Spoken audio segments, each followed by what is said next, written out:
आज हम पढ़ेंगे अलजेब्रा में सिंपल एक्सप्रेशन या फिर अलजेब्रिक एक्सप्रेशन। इसे सिंपल एक्सप्रेशन इसलिए कहते हैं क्योंकि इसके सिर्फ 3 पार्ट्स होते हैं। पहला जिसे वेरिएबल कहते हैं, दूसरा जिसे कांस्टेंट कहते हैं, और तीसरा इनके बीच की है ये जो प्लस, माइनस, मल्टीप्लाई, डिवाइड, ये तीनों पार्ट्स को मिला के बनता है सिंपल एक्सप्रेशन, जिसे कि अलजेब्रा में अलजेब्रिक एक्सप्रेशन भी कहते हैं। सिंपल एक्सप्रेशन में यानी कि अलजेब्रिक एक्सप्रेशन में किसी भी इक्वेशन को सॉल्व करने के लिए हमें वेरिएबल के वैल्यूज को फाइंड आउट करना होता है। जैसे कि मैंने यहाँ पे एक इक्वेशन लिया है 5 + x = 8।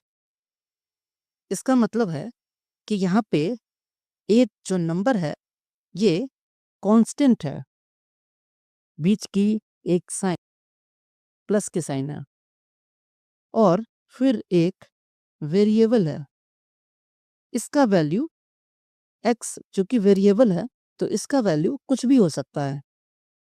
हमें इसी की वैल्यू को फाइंड करना है, जिससे हमें पता चलेगा कि 5 + x = 8 कैसे है। हमें इसे फाइंड आउट करना है। तो इसे हम सॉल्व ऐसे करेंगे, x को हम अपनी जगह पर रहने देंगे और 5 को हम 8 के साइड ले जाएंगे, और चूंकि 5 ने अपने प्लेस को चेंज किया है तो अब वो निगेटिव में जाएगा। तो 8 - 5 = 3, यानी कि x की वैल्यू हो गई 3। ये बहुत ही सिंपल है। कितना सिंपल है ये। अब इसे हम एक बार ये जो x की वैल्यू है 3, इसे हम x के जगह पे रख के देखेंगे। 5 + 3 = 8। तो ये हो गई इक्वेशन सॉल्व, यानी कि x की वैल्यू निकलती है 3। तो ये बहुत ही सिंपल होता है, इसलिए इसे सिंपल एक्सप्रेशन कहते हैं।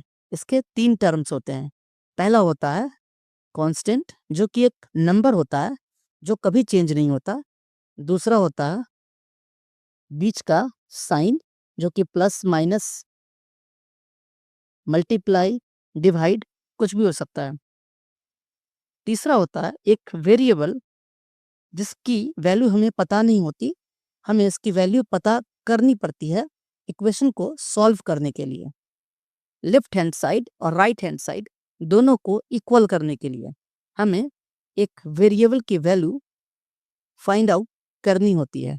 इसे हम बहुत ही सिंपल तरीके से, सिंपल टर्म से आज समझे हैं, और आगे हम इसके और भी अलग अलग पार्ट्स को जानेंगे।